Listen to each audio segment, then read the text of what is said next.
Im Fegefeuer. Op einem Hof in Langerich war der Bauer gestorben.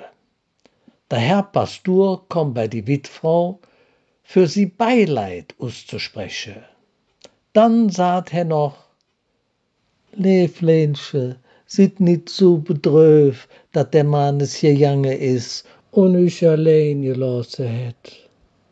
Och, sagt die Witfrau, et tät mich erst trüste, wann ich bloß wüs, wo minge Mannes im Moment is. Der Pastor gab zur Antwort: Jeft mir 50 € als Spend und in ein paar Wochen kann ich euch sagen, wo er ist.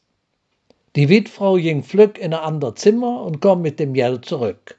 Der Pastor nahm es dankbar an und ging damit fort. Nach ein paar Wochen, die Witfrau war halt ganz ungeduldig, wollte sie nur wissen, wo ihre Mannes jetzt wär. Sie ging zum Pastor in die Kirche und den fragen: Liebe Herr Pastor, wo tät dann minge Mann steche? Das kann ich euch sagen, fängt der Pastor an. Ich han viel Gebet und dann kräd ich de Russ. Ihre Mannes sitzt im Fegefeuer. Aber wann ihr norrens 25 € spenden wollt, dann versög ich, dat ma ihn in der Himmel kriege. Dat möt eigentlich klappe.